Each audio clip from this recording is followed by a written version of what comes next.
各位网友，大家好，今天是2021年5月10号，星期一，欢迎大家参加王健每日观察直播一的节目。我们今天的题目是习近平的信与王兴的诗抄。那我们今天把两件事情放在一起来讲。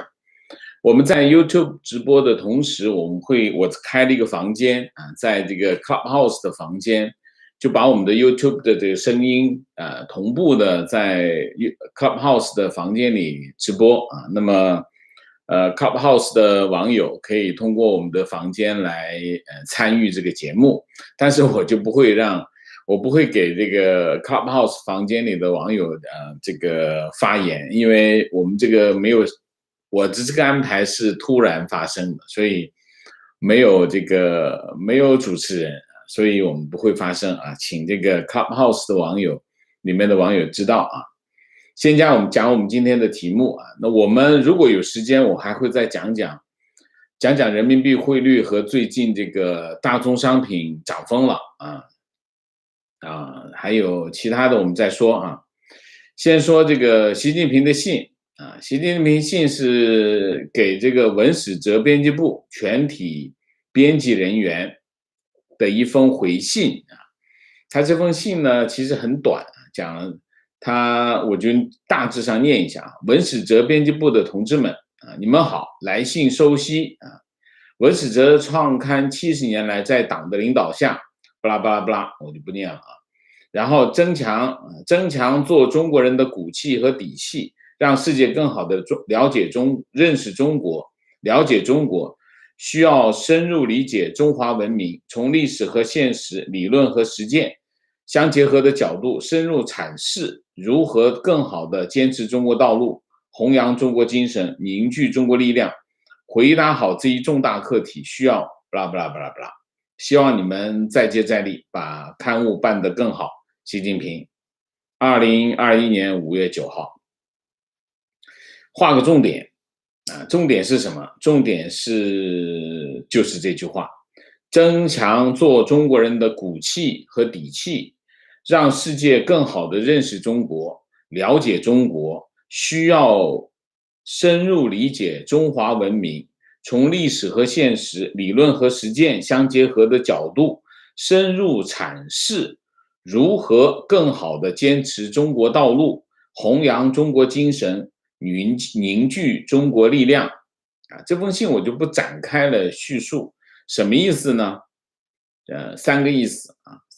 我们把这封信跟中共、跟文史哲编辑部这个三个属性放在一起，我们可以理解：第一，重构以中共政治需要为基础的文史哲。文是什么？文是文学，史是历史，哲是哲学，文史哲基本上这就是文科的核心的了那么这个中共在这三个领域基本上是全面控盘，重新解构重新书写他在做这个工作，这是第一个。为什么要做这个工作？两个目的。第一个目的，给中国人民深度洗脑不管你是知识分子还是贩夫走卒，全洗全洗，这是第二。第三，对外输出中共的价值观和政治理念，就这三个目的。这句话其实这封信的核心就这句话。那么信呢是5月9号写的信写完之后当天新华社、人民网分别拿来做头条分别拿来做。其实这封信是一封非常简单的信很普通的往来，但拿来做头条，大肆宣扬，大肆宣传。这个操作呢，老实讲，我一看这操作我就很有兴趣。为什么？这很像什么？这很像文革时代。文革时代有个操作叫连夜传达毛主席最新指示，或者毛主席的最高指示。文革时期呢，有一些操作，现在年轻的网友不大了解，我稍微的讲一下跟现在当今时代很像的地方。第一个，三忠于四无限，有没有听说过三忠于四无限。三忠于是什么？叫忠于毛主席，忠于毛泽东思想，忠于毛主席的无产阶级革命路线，叫三忠于。四无限，什么叫四无限？无限热爱毛主席，无限信仰毛主席，无限崇拜毛主席，无限忠诚毛主席，就是三忠于四无限。然后呢，而且到处都会有那个忠字像啊，就是一个毛泽东头像侧影，通常是侧影啊，然后底下就是大大的一个忠字托着，然后旁边是稻穗、麦穗什么的，就画一个，到处都是画的这个忠字像。跳忠之舞，一早一晚，早晨跳忠之舞，晚上就对着这个毛主席指示的那个牌子晚汇报。早晨跳忠之舞，晚上汇报，叫晚汇报。那文革的时候呢，初期的时候呢，这个学生在上课之前要喊口号，喊什么口号？敬祝伟大领袖毛主席万寿无疆啊！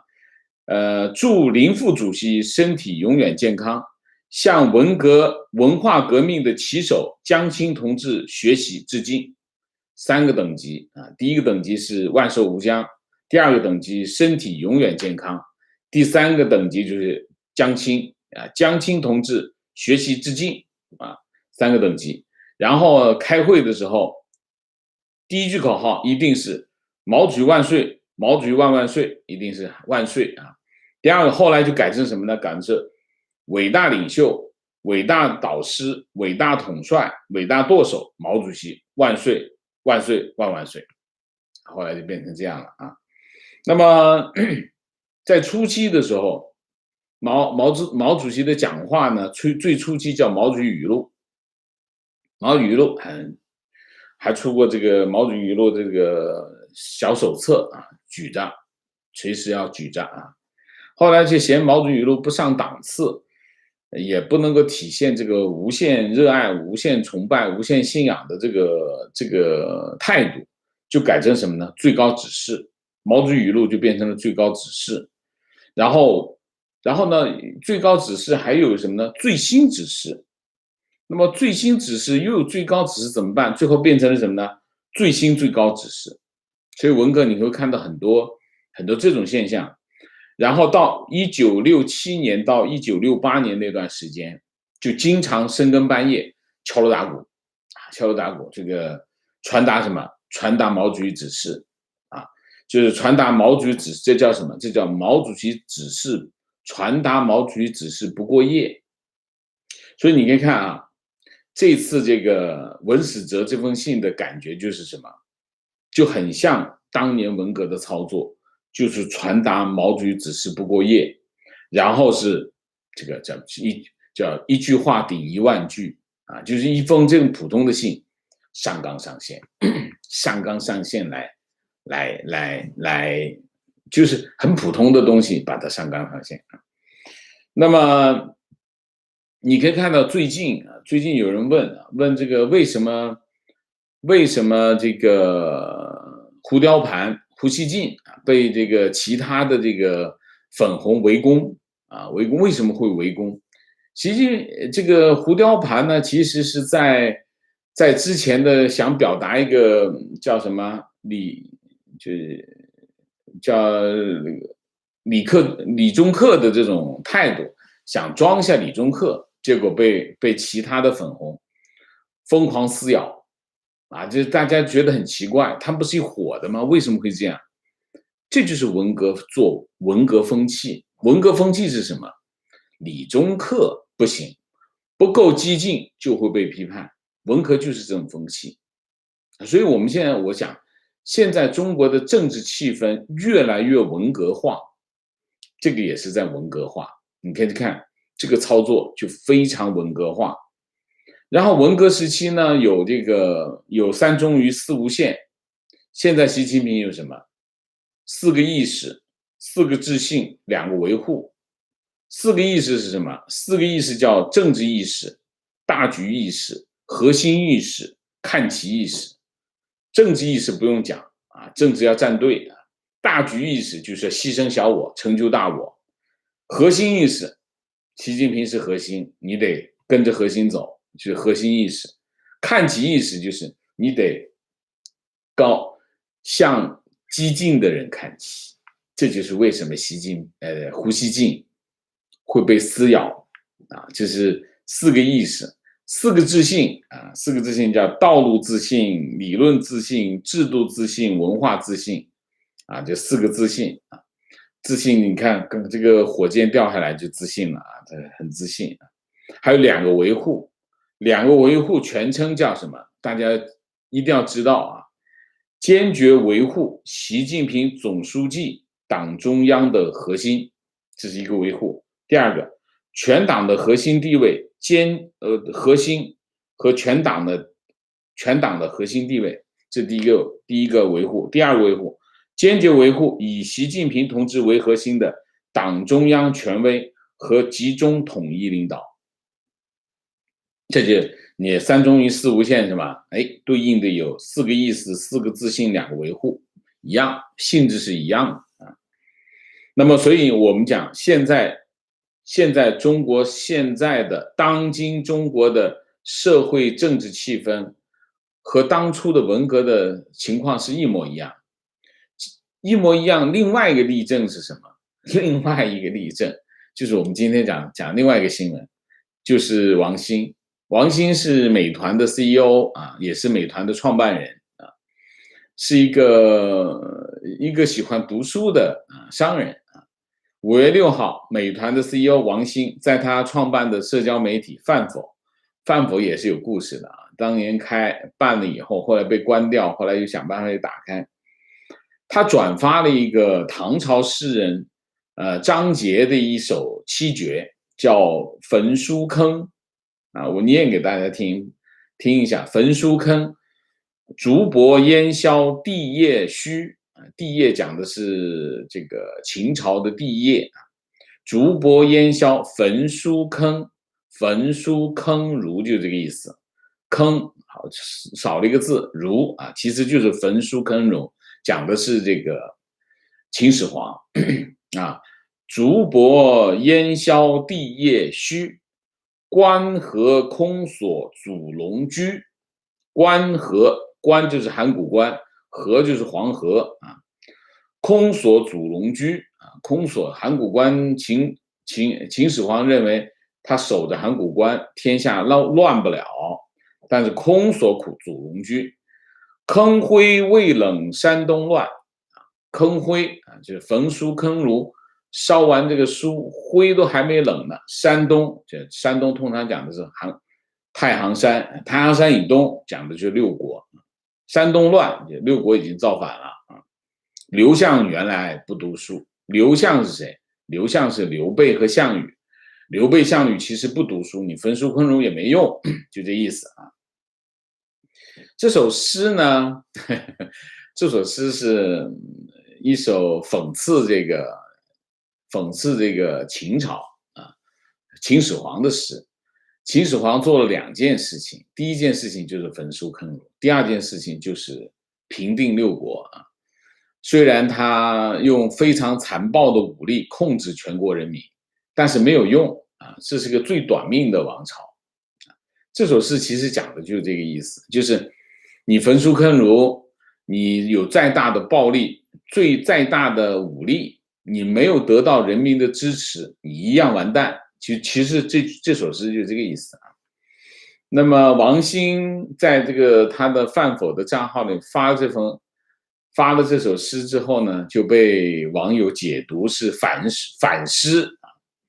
算不算反诗呢？也差不多，因为中共做的事情呢和秦始皇做的事情差不多啊。焚书坑儒，现在全国图书馆进行全国清查，把所有这个中共不喜欢的书，含沙射影，啥都不行，全部清掉，跟焚书差不多。坑儒的就更不用说了，中国的知识分子坑了多少年？从中共建政到现在，对付中共知识分子，上吊的上吊，自杀的自杀，关的关，加边沟，你看看那本书，大家有空去看一下加边沟啊。中国的知识分子就是中共做的对知识分子对书生做的事情，远超这毛泽东说的，远超秦始皇10000倍啊。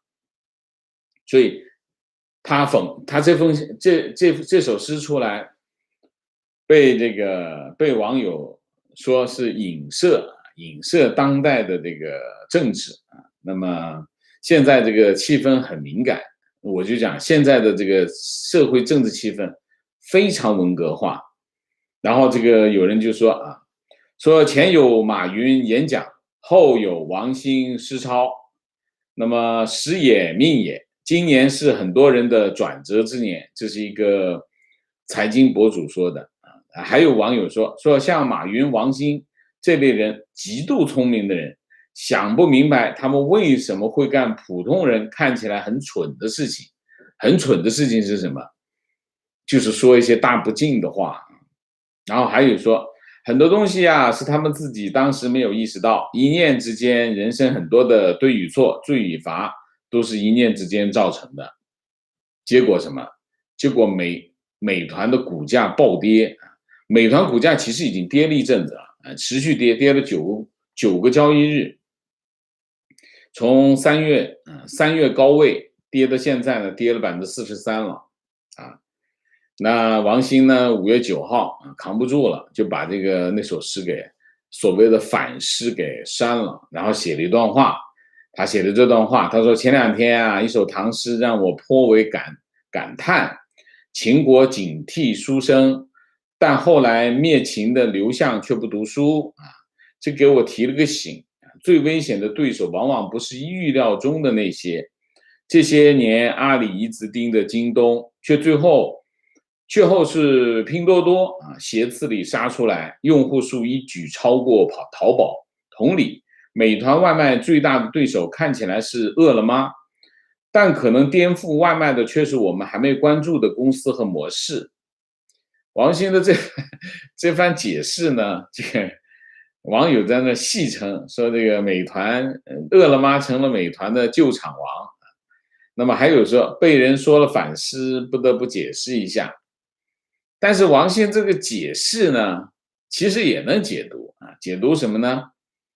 你说美团的对手其实不是颠覆外卖的，不是这个美团饿了么，那讲的是谁？是政府吗？啊，那不是更直接啊？所以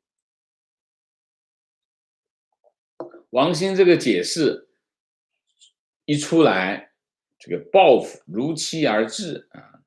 上海消费者保护委员会5月10号宣布，监管约谈了美团啊。那么指美团在消费者权益保护方面存在几个突出问题：一是取消订单引发的退款问题；二是送餐生鲜蔬菜配送不履约的问题；三是页面误导消费者的问题。然后像上海消保协会要求美团啊落实平台主体责任，一是完善巴拉巴拉，二是落实巴拉巴拉巴拉，等1、2、3、4、5。美团有没有这个问题？当然有这个问题啊。如果按照这个要求美团的话，所有的国企都要关门啊，基本上是这样啊。所以这是什么？这就是报复。这是非常典型的报复。这背后是什么？背后就是政治，背后就是政治含义。那么毫无疑问我们前面的大背景是什么？前面的大背景就是中国政府现在对这个平台企业进行全面的打击。2个目的，第一个目的呢，就是防止这些互联网的大鳄进入传统行业，这是第一个。第二个，对这些不受他们控制的企业保持政治上的压力，就是2个目的啊。然后我们就顺便再说说谁呢？说马云啊，马云露面啊，马云在这个阿里巴巴总部露面叫5月10号是阿里日，阿里自己定了自己的阿里日，算是阿里的生日叫感恩日啊，感恩日。那么阿里巴巴的员工呢，可以带宠物上班，可以穿睡衣上班，可以带孩子上班，反正就是一个这样的活动，算是一个团建吧，团队建设啊。然后马云就出现了。马云出现，为什么我要讲这个呢？看照片看上去，马云老了很多，显老。然后呢，还有两鬓白发有些明显啊。然后这个马云手持老年人数字生活手册，跟大家拍照啊，这是什么意思啊？大概就是表达出一个心情吧啊。好，我们这个主题我们就讲到这里。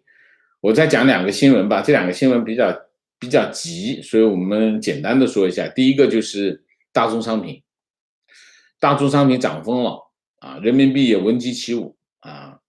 那么从去年疫情开始到现在，全球经济复苏强劲复苏，基本上可以看到是强劲复苏，然后需求比预期来得快啊，所以带动了大宗商品的这个价格的上涨，这是第一个。第二个，美联储没有实行实质性的货币收缩的操作，所以美国的金融体系里面流动性充裕，所以美元比较多啊。所以在这个情况之下，推动了什么呢？推动了大宗商品的快速上涨。5月10号，中国国内商品期货市场全线大涨，其中焦煤就是炼钢的焦炭焦煤主力合约涨停，涨了触及涨停，然后全日涨了8%啊，这是第一个。然后是铁矿石，铁矿石我们之前讲过，铁矿石5月10号，2019合约2019收市报1326，创历史新高啊，铁矿石啊。那毫无疑问，就是5月10号当天行情的主角就是铁矿石啊，创历史新高。铁矿石创历史新高，原因是什么？原因是钢材价格猛涨，钢材需求猛涨，然后导致钢铁厂疯狂的买铁矿石，所以铁矿石的价格暴涨，这是第一个。第二个，螺纹钢就是建材，大家知道盖房子用的螺纹钢6000块钱一吨，也是历史新高啊。玻璃涨破2600，沪铝涨破2万，涨了3%，创13年来的新高。沪铜涨5%，也刷新历史记录啊。那么这是今年以来第二轮上涨，这次商品价格的暴涨是第2年以来的第2次啊。那么这里面是第一个就是经济复苏，第二个就是大宗商品的需求在扩张，第三个当然是金融市场。大家知道商品期货市场本身就是金融市场，金融市场受什么影响？金融市场受货币影响，货币受什么影响？货币受中国的国内的这个金融市场受2样东西，第一个受中国的货币政策的影响，第二个受美元的影响啊。那么大概是这样啊，商品市场普遍上涨，然后另外一个就是汇市啊，美元其实是最近在跌啊，美汇指数在跌，美汇指数跌到了多少？我看一下啊，美汇指数跌到了90，创10周以来的新低。美汇指数下跌推动了什么？推动人民币的上涨。5月10号，在岸人民币对美元收盘是6.4173，涨了416个基点，创2018年以来的新高。然后是人民币对美元的中间价6.4425，涨了253个基点，创2月10号以来的新高。核心的问题是什么？核心的问题就是两个，第一个美汇指数下跌，第二个和这个剔除 GDP 的涨幅，中美之间的 M2 广义货币呈反向走势。什么叫呈反向走势？就是人民币在逐渐的收紧货币政策，美国覆水难收，泼出去很多的水，没有往回收，所以呢，美元相对比较多，人民币相对比较少，所以这个反差，这个剪刀差带动了人民币汇率的上涨，大概是这样。我顺便再讲一下什么？再讲一下长征5币，长征5号币。长征5号币是北京时间5月9号上午10点24分进入大气层，然后坠落在这个东经72.47度、北纬2.65度的印度洋海域。那么在什么位置哈？在马尔代夫的以北，然后是这个阿拉伯海以南部地区啊。它的东北部是什么？东北部是斯里兰卡，再往北一点点就是印度，大概是一个这样的位置啊。那么非常的幸运，侥幸，这次这个长征5号币的这个火箭残骸21吨的残骸，那么没有砸中民居啊，这是一个非常幸运的事情啊，侥幸的事情。那么中国载人航天工程办公室说这个火箭残骸进入大气层，绝大部分在重返大气层的过程中烧毁。那从 Google Earth 上面看，这个位置呢是在就是马尔代夫群岛的北面啊，北面大概是这样的位置。那么这个大家都知道这个背景啊，那么这里面有2点我要说一下。第一点，哈佛大学天体物理学家McDowell 他这么说，他说从1979年美国太空总署 NASA 它有一个叫太空站，叫 Skylab， 叫太空站，它的残骸掉下来，最后掉到哪里？掉在澳洲。那么从那件事情之后，1979年出了这件事情之后，全世界大部分国家在它的火箭和太空装备的设计的时候，都做了一个设计，就是它进入大气层之后，会控制它下跌的位置，就是尽量的让它掉到哪里？南太平洋地区，所以避免呢火箭或者是太空的设备不受控制的重返大气层。那么他就批评，他说中国其实去年已经发生过一次，就是长征5号币掉下来，是砸中了民居的。那么当时是中国重返大气层，就是这种级别的火箭就一直就没有这个设计。那么今年这个又发生这样的事情，所以他批评什么？他批评这个没有做到这个设计，避免这件事情，这是第一个。第二个，美国太空总署署长尼尔森Bill Nelson， 他发表声明说，所有太空国家都要增加对重返大气层物体的透明度，并且要同时将对地球上的人员和财产的威胁降至最低，令到太空活动安全稳定及能够持续发展。他说他这个批评中国显然没有达到做这件事情的责任就是太空总署开始就批评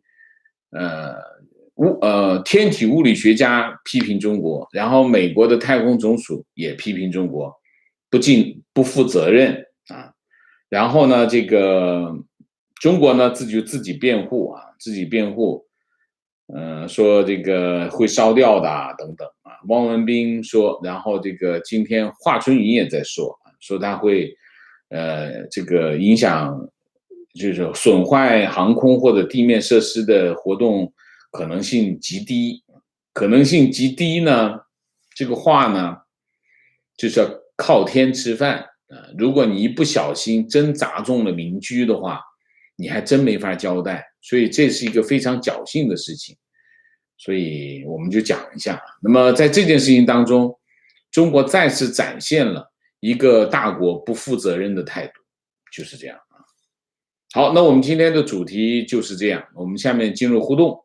进入互动之前，温馨提示，请大家点赞，请新来的网友订阅，请大家加入我们的会员，支持我们做更好的节目。那么进入互动之后呢，请大家不要聊天。4个情况、问题、观点、情绪啊，谢谢，明谢一下。卢卡赵，谢谢。好，观点。中共在做的不只是全面改写中国近代历史，更让人无法接受的是改写中国古代史，还野心勃勃的改写世界历史。他把所有的历史都在改写，他不是仅写中国近代史啊。观点：听王先生讲述中共国的过去和现在，感觉这个国家真可悲，可笑之极。与小时候老讲的独裁真的是小巫见大巫，是大巫见小巫吧？啊，观点：中国历史上由流氓专政的朝期，就是专心迫害自己人的时代，因为他们从不相信别人。刘邦如此，朱元璋如此，毛泽东如此，现在到了习近平亦是如此。OK， 观点：又一次文化大革命开始了，只是具体形式不同而已。当年是红卫兵，今天是小粉红，今天还是红卫兵。我今天看那个视频，一帮老头老太太在教小孩子在那跳中字舞，那帮老头老太太就是当年的红卫兵，不闲着啊。情绪：通过战狼的努力，全世界已经认识了中国的真面目，而真正需要了解真实中国的，正是生活在那里的人们。非常正确。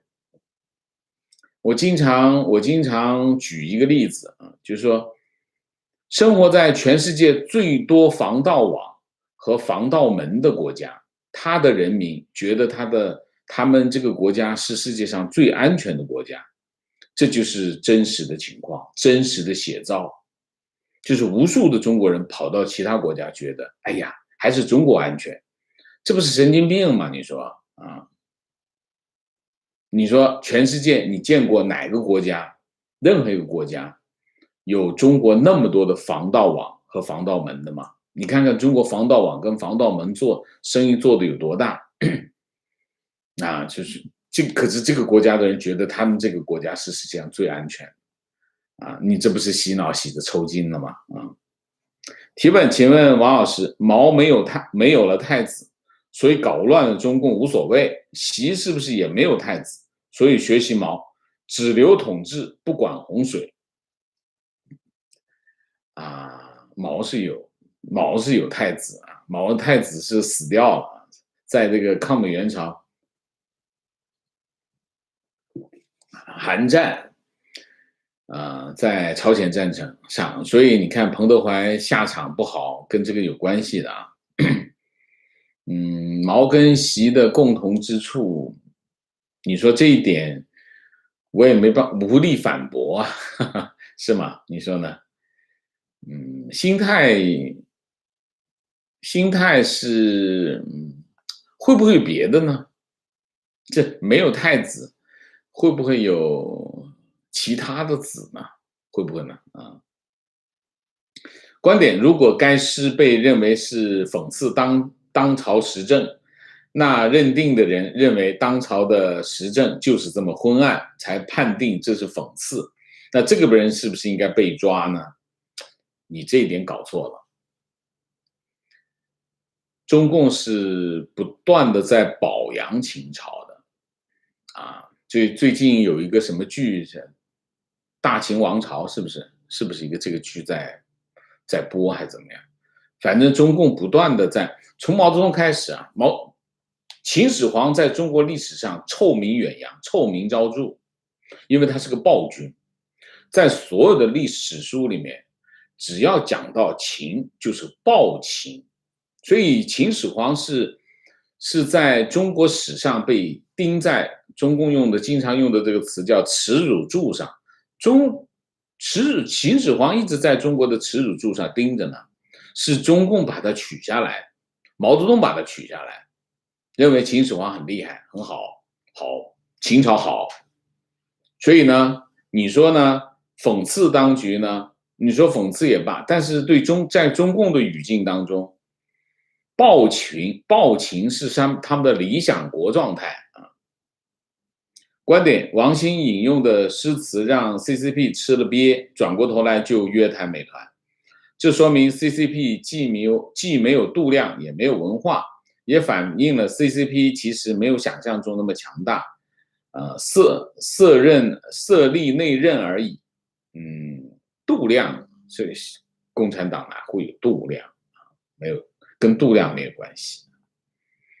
观点：美团的王兴是因为自己的公司脱不了中共的控制，资料逃不出中共的牢笼，自己逃不过不清算的命运，有感而发，仅此而已。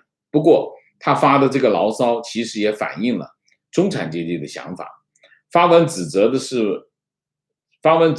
只是五毛以及无法改变自己命运的老百姓的发泄渠道。OK。提问：请问王老师，伯的狡兔死了，王的走狗是否会烹呢 ？OK。还有哪些走狗会烹？所有的走狗都会被烹，你说呢？你像当年斯大林把他秘密警察头子契卡的头目全部都给枪毙了，全部都毙了。所以这个伴君如伴虎，其实他们的下场是一样的。情绪，王先生讲文革中的三忠于四无限，我是从那个时代走过来的，对此深有体会。半夜里敲锣打鼓庆祝毛主席最新指示，记得有一次外面下着瓢泼大雨，我们毫无阻挡的去游行。那时互相通信，不是问你好，而是开头写豆丝批修好。我们下乡以后吃饭前都要背诵一段毛主席语录，就是这样，迟早会发生这样的事情。你看吧，中国迟早会发生这种事情，现在已经开始往这个路上走了。情况真的很难想象，我父母这一代人又要经历一次文革。老家坐标长春，前段时间我妈去办护照，疫情前的答复是，如果是探亲的话，海外亲属的签证必须是工作签证。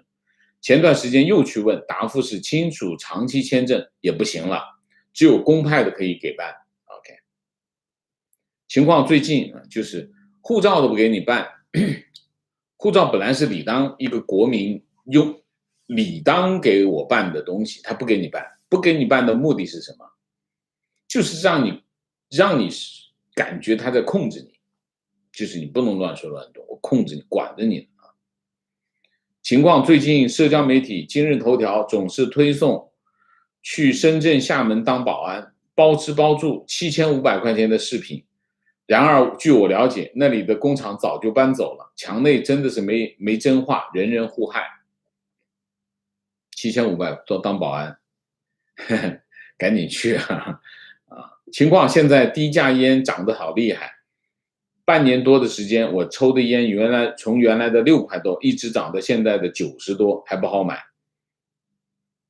情况观点不仅仅歌颂秦始皇，清朝宫廷剧都是赞美皇帝的，反向也说明了中国人的精神结构，没有明君就要清官，如果没有清官，就希望侠士来解救自己。反正总之我不能出手，别人出手就好了。这就是中国传统文化的智慧啊！情绪，听听王老师的节目吧。国内的走狗们都是被烹的，非常正确。所有的走狗都会被烹掉，为什么？供不应求啊！在这种政治气氛之下，都想当走狗，不断的把这些走狗消耗一点，就是这样啊。情况已经发生这类事情了，现在谁出名了？小粉红检查。谁多少年的微博，谁党的生日、国庆节不祝福党和国家，谁就是反贼，谁就会被攻击批斗，就是不够激进，就是原来沉默会被攻击，沉默都不行，沉默都不行。然后现在你赞扬声音不够大也会被攻击，赞扬的词汇不够激烈也会被攻击。就是你可以看这个群，这就是文革。文革是什么？这就是文革。就是你这个不痛哭流涕也会被攻击啊，所以你看朝鲜，我们经常以前很多人其实嘲笑朝鲜，金正日死的时候，那朝鲜人痛哭流涕，如丧考妣。其实中国人也一样，老毛死的时候一样啊，一样，我就参与了。我们那个时候开追悼会，你不痛哭流涕不行。那个时候我们小，哭不出来，哭不出来怎么办？假哭。假哭也是哭，就是这样。所以共产党是什么？这就是共产党啊。请问王老师，中国人斗天斗地斗别人祖宗18代的性格跟文革有没有关系？就是文革塑造的呀。中国人的你现在看到的中国人的这种斗性好斗，中国人非常好斗。怎么培养出来？文革培养出来的。你不斗活不下去啊，都得斗，防止你斗我，我先斗你，反正就是斗。共产党最厉害的就是对付老百姓，老百姓就斗来斗去呗，啊，就是这样，你就不会联合起来对付他呗。观点：我已经彻底放弃强国中文互联网，就说五毛、自干五、小粉红、老红卫兵、毛左。精神苏联人的乐园，在传播学意义上，最好遏制他们的方法就是无视，非常正确。但是很多人还是没办法没办法离开离开中国的媒体是保持你正常人格的基本条件，除非你是工作，好吗？大家小心，就是中国的媒体，中国官方的媒体，尽量的保持不要去看，这是保持一个正常人格的非常重要的条件和状态啊。情绪山东坐标山东，打疫苗不发任何东西，其他地方上海发油或者是纯牛奶，海南发鸡蛋，还有发钱，总感觉打了还挺亏的。山东会这么觉得啊，山东很有特点啊。提问，请问王老师，台湾为什么要给大陆送晶片，还想办法避开美国技术制裁给大陆送？既然大陆依赖台湾晶片，台湾为啥不利用这个优势去和大陆周旋？政治上周旋不了，经济上总行吧？也在周旋。送我没有，是卖吧？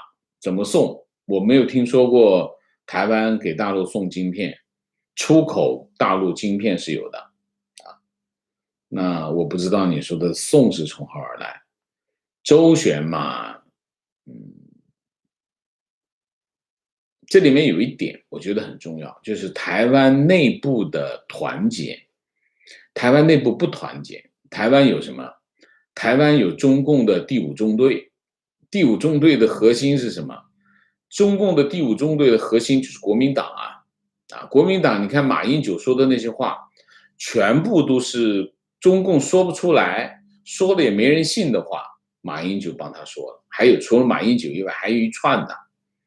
所以台湾要真正的去形成一个抗衡中国大陆的这个政治态势，首先要解决的是什么问题？就是它内部团结的问题。它内部不能形成团结的话，其实是蛮困难的。就像你说的这个问题，就是说台湾有没有办法跟大陆周旋？当然有办法跟大陆周旋。台湾有很多的优胜的地方它的人文场景，它的科技，特别是在半导体领域的水平等等，台湾有很多，台湾的农业也很发达，台湾的民主政治是堪称典范。我采访过几次采访过至少2次总统选举啊，台湾的立法会选举我都采访过啊。台湾的民主政治非常的成熟，而且就是说很多人说啊中国人落后啊什么的，说这个中国人不适合搞民主，台湾就是一记耳光，响彻云霄的耳光。所以台湾，你说台湾有没有能力？台湾有没有优胜的地方？有，非常强有力的证明。但是台湾内部不团结啊，这是一个很大的问题。观点：台湾为何不制裁中国晶片？理由2点：第一，马政府时以台商为回流为幌子，把原本设在中台间的闸门拆掉，导致大量中资以港资的皮混进来。目前台湾在清理，但需要时间，而且清理会被国民党立委阻拦。2，老一代的台湾奠基人脑子里有复兴中华的想法，他们很容易被中国的民族大义忽悠。另外，他们有号召力，加上中国开5倍的薪资来台湾抢人，上面有大头，下面有资金，台湾其实也蛮艰难，是这样，就是这样。所以呢，美国很重要，美国一定要体现它在台湾的存在，台湾的内部的政治力量才能够发生改变。如果美国在这方面无所作为，那台湾是很难抵抗。所以台湾其实目前的情形是蛮艰难的。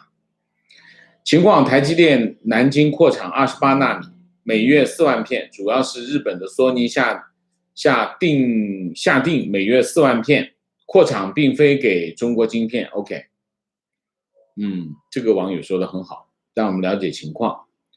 山东省公安厅护照管理中心已经下发通知，对普通人各种签证，除特殊情况外，一律不再办理，除工作以外的业务受理。对境外严格管控，下一步应该管理限制翻墙。山东是个很坏的，山东的政府啊，是基本上是非常坏的一个案例。就是说，从江春营时代开始啊，就是山东官场以进京为荣耀，所以山东经常干了一些非常令人发指的事情，所以这个我不意外啊。山东，反正中共建政以来，山东那边发生的事情是最多的，一个是山东，还有一个是什么地方啊？我们之前讲重庆啊，重庆薄熙来在重庆干的好事啊，也干很多坏事。提问，请问王老师，国内没有办法离开的人，我们应该怎么自保？非常感谢王先生的解答。做一个清白的人呗，就是没有办法的情况下，你可以沉默啊。那么在没有选择的情况下，你可以把枪抬高1寸，这总是能做到。不要给自己借口，好吗？不要给这种体制唱赞歌。当有人需要帮忙的时候，你伸个手，就是这样。如果你有这个善念，你总是能够找到在保证自己安全的情况下能够做的事情，一定能够有机会去做，就是这样。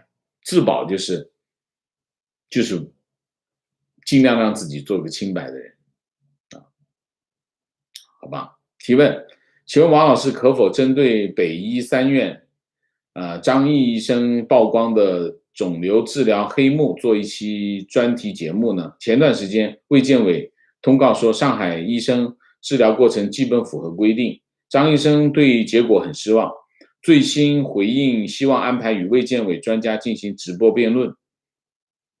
请问卫健委为什么为一位不良医生站台呢？不仅仅是肿瘤治疗了，肿瘤治疗是个很极端的情况。中国现在的医院，中国现在所有的医院基本没有一个例外，包括什么像我们协和医院、中中日友好医院这种有名的医院，他们都陷入了一个循环，什么循环？就是压榨病人的循环。中国所有的医院都在压榨病人，特别是什么？特别是像肿瘤这种疾病，那基本上中国人要得一个这个病呢，基本上就是破产，没有别的变化。他就是在这个过程当中压榨这些病人，所以中共一直在宣传他的体制啊，举国体制有这么多优胜。记住，举国体制，你看到的那些宏大叙事的代价是什么？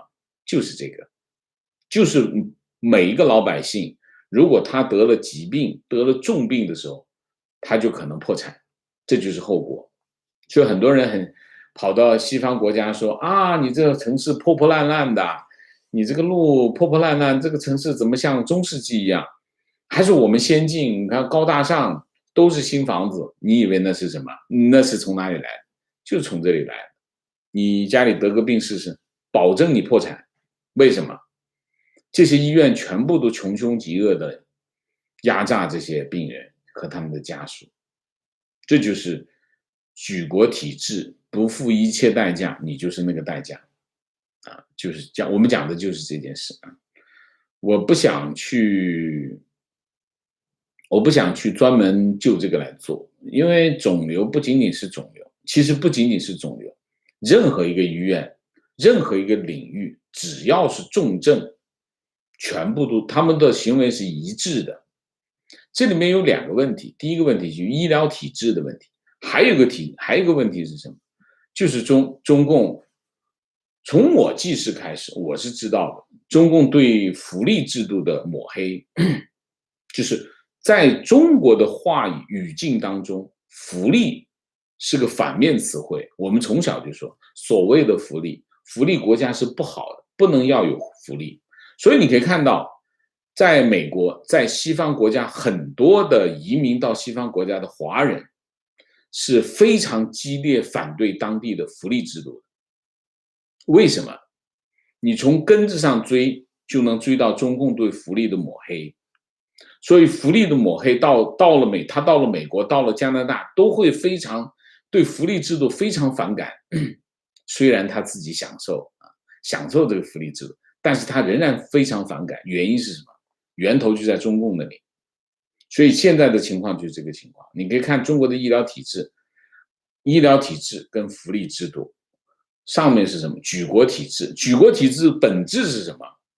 本质就是压榨中国的国民，把他们身上最后的一分钱全部压榨来，拿到政府手里去建他们需要的宏大叙事。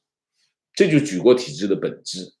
举国体制的本质就是让全中国人民付出代价，包括这个医疗体制，包括重症之下老百姓没有人帮助他们，没有任何人。他甚至把所有的这个 NGO 这些社会福利团体全部都赶走，不让他们做这件事。之前有很多这种帮助这就是福利团体，连福利团体都赶走，就是这样啊，就是这样的性质。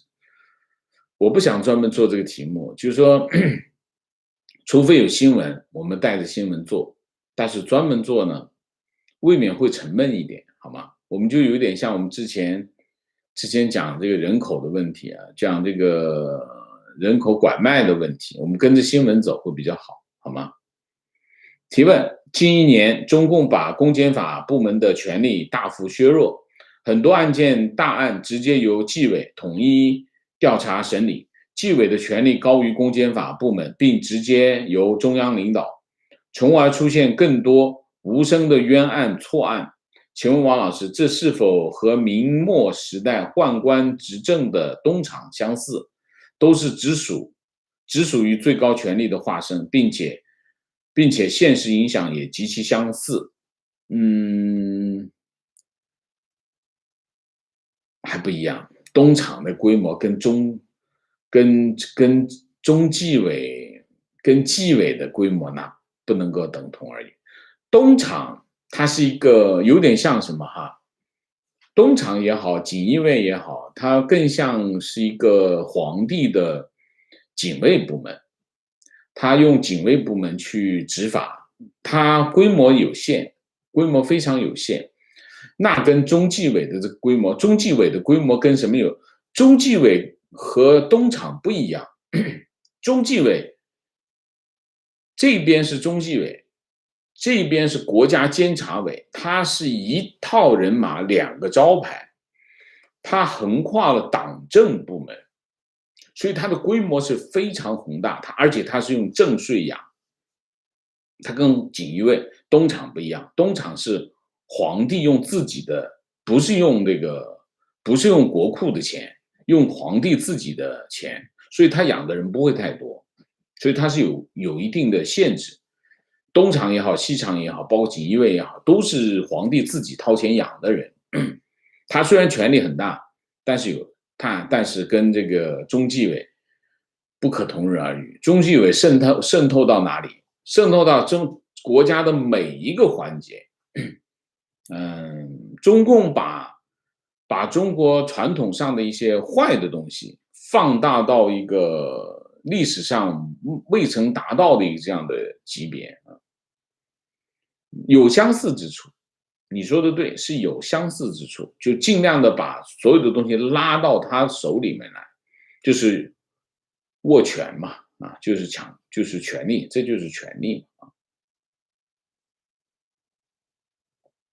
观点，在很多中国人的想法中，我享受到的福利是应该的，别人享受的都是占国家便宜，这是一个值得探讨的人性的问题，非常正确，就是这样，就是我想办法拿到老年公寓啊，拿到老年金啊，这没问题，但是你要讲福利，上来就反对，非常激烈的反对，什么奥巴马，什么奥巴马 care。全部都反对，全部都反对。虽然他现在在享受某种福利啊。观点：卫健委不是为上海不良医生辩护，卫健委本身就是不良，非常正确。提问：坐标上海，三甲医院不让打过国产疫苗的病人查新冠核酸抗体，因为很多打过疫苗的人抗体都是阴性。医院领导通知都是口头通知，不让再查打过疫苗的人核酸抗体。以前要求查抗体都是下发文件，请问王老师，这是不是说明掩盖抗体的无效？非常正确，你不用问我，你自己讲得很清楚了啊。提问，请问王老师，中共是否害怕现在出国的中国人携带证明中共制造武汉肺炎病毒证据叛逃？我不知道，那真的不知道是不是害怕，是不是害怕？我觉得他有点害怕吧，但是问题他不知道是谁啊，所以大家都不办护照吗？这个逻辑上不大通。情况医疗费用过高，这是真的，我经历过。我父亲住院的时候受到过过度治疗，花了很多冤枉钱过度治疗。基本上中国其实呢，中国不是重症才会过度治疗，中国所有的病都会过度治疗。啊，我自己讲我自己的例子，我在北京的时候，我得过一场感冒，去中日友好医院去看这个感冒，从头到尾看完这场病，就看了一次，就去了一次，拎回来这么大一包，这么大一包药，感冒这么大一包药，花了900多块钱，将近1000块钱，就是一场感冒，检验、买药等等，这折腾一上午。你想想看，一场感冒，所以中国不是说重症才过度治疗，是所有的都过度治疗，就是中国的医院已经变成了一个盘剥机构，它利用它无可抗拒的地位和权力，盘剥所有进到这个医院里的人，任何人。只不过呢，如果你不是重症，虽然盘剥，只不过因为它基数小，所以它影响不太大。当然，对普通老百姓一样影响还是很大的啊。那么就是这样。当然，你到了重症，那就更不用说了。所以这件事情是很可怕的，就是医院、学校这两个人类社会最重要的两个领域，都被中共把它毒化啊，毒化成这个样子，残害人民啊。情况我是山东人，我父亲生前告诉我，58年我村红薯长得很好，可是政府不让你收，都是公家财产，最终烂在地里，村里的人都快饿死死光了，吃树皮，吃草根，身体都是腹部水肿，因为饿，所以疯狂喝水。情况我有同学在纪委，公检法的人员或多或少还学过法律，都是法律出身，而这些纪委的人根本没有法律背景，更加毫无法律意识。所有一切跟杀外国公使、引发八国联军进军的时候，那些慈禧用的人没有任何区别。就是这样。提问，请问王老师对成都49中学生案怎么看？我没有看到，你说一下。以后你提这样问题，稍微的把案情说一下好吗？情况，最近美国在台协会的处长厉英杰突然有展现出很重的存在感，几乎去拜访了台湾整个的科技产业链，跟以往 AIT 没什么存在感的情况大相径庭啊。观点，今天的新闻，国民党党鞭要枪毙台湾的防疫指挥官，表面的理由是因为最近防疫破口，但实际上大家都知道，因为防疫指挥官不愿意进口中国疫苗，而且过去1年防疫成功，这已经不是国民党党鞭费鸿泰第一次要枪毙陈时中了啊！由此可见，他跟共产党一样，多么恨台湾防疫成功。国民党就是中共在台湾的第5中队，这就是结论。我一直是这么认为啊。观点，台湾马英九在美国人面前不敢讲，但美国人一走，立马整天在唱衰台湾，一天到晚捧9·2共识，领导领台湾人的钱帮中共讲话。马英九，广东话叫马英九，跟那个狗是同音啊。情况，静静的等待明天人口普查数据揭晓，坐等王老师明天说这个新闻。我也在等，我全世界都在等啊。观点，关于美国总统能否勾结外国势力而牺牲本国利益的问题，我持否定的态度。美国是一个开放民主体制，check and balance 会发挥一个制衡作用，就算习主席都不一定能，何况美国。但美国会否为了别的国家利益牺牲自己的利益，如同台湾一战，那谁也不知道啊。这里面我这里再讲一句话，任何人跑到我们的节目里面来讲说美国任何一任总统在和中共勾结，这人就会被踢掉，我会拉黑他。你跑到我的推特上面去讲这样的话，我不管你讲任何人，任何一个总统，我都会把他拉黑。为什么？这没有常识，没有常识你就没有资格在这里发言，我不需要你在这里讨论。所以在这个问题上，昨天有网友跑到我那里说我们星期天的那个 Clubhouse 的那个说要fair play 啊等等，说这样的话。我中间大家可以去看那个节目啊，昨天的那个节目，我这里讲2句啊。第一，那一个网友发言，他上来批评奥巴马总统，讲这个美国总统在勾结中共等等这些话，这跟我们的讨论没有关系啊，这第一个。第二个，我觉得他没有常识，我也不想跟他讨论这个问题，所以我就不想让他说下去，这就是我昨天的想法。我一点都不后悔，我认为就是应该是这样啊，就是说违背常识的东西，你不要跑到公共空间来浪费我们的公共空间，而且我也不想听啊，这跟宽不宽容没有1毛钱的关系啊。就是说你想一下，你在吃饭，有个人拿坨屎来往你碗里面扔，你是不是应该拒绝他？是不是应该把他赶走？我就是这样的心态啊。所以我们吃饭的时候，你不要拿坨屎来，我不会要的啊，我也不会表现出假装很宽容的样子，这不是我的性格啊。情况，我有个朋友的性格很文革，我一直很想改变他，做了很多功课。我把王老师节目下载给他看，普世价值已经深入他心，性格已经慢慢缓和。他让我跟你道谢啊，谢谢啊，谢谢。观点建议王老师在油管社区置顶某些常识，以节省在节目里反复回答特定问题的时间，以及提升观众的自我修养。建议二，判断某些网友发言不规范后，可以催其尽快结束发言，然后说出误区，既能阻止各类五毛的捣乱，也能培养新观众的积极性。希望越来越多的人坚持看王舍专业性的节目。毕竟很多人刚翻墙，需要一定时间转变他们的思维。OK， 观点啊非常好，我想想怎么置顶啊，好吗？建议很好啊，非常好，谢谢。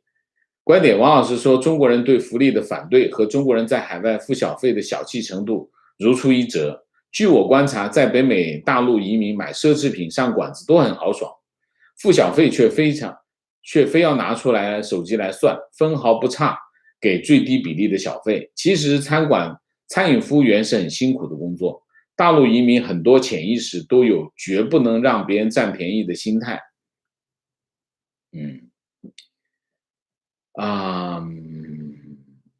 还付小费这个问题我觉得没有别的，就是穷，没有别的，就是穷。如果不是因为穷的话，不会这么小气的啊。至于说占便宜的问题，还是因为穷。其实讲到底就是穷啊。提问王老师可否做一个专题解读一下中共简史，剥一剥魔鬼的画皮？有人想看吗？我得先找到这本书啊。观点：中国的官僚腐败，由于习的权力集中有所收敛，但民间腐败却越来越严重。中国社会良知正一点点被吞噬，社会矛盾越来越激化。中国官僚腐败有所收敛嘛？那是你看不到啊，那是因为你看不到啊，明白吗？他把权力收上来，那就是说，下面贪腐的空间小了，上面贪腐的空间就更大了啊。明谢魏唐，谢谢姥姥王，谢谢为翻墙并踊跃发言的朋友拍手鼓励。浊流之中的清醒人是寂寞的。OK， 好，我们今天的节目就到这里，感谢大家的参与，我们下个节目再见。再见之前，请大家点赞，请新来的网友订阅，请大家加入我们的会员，支持我们做更好的节目，做更好的自己。谢谢大家，谢谢。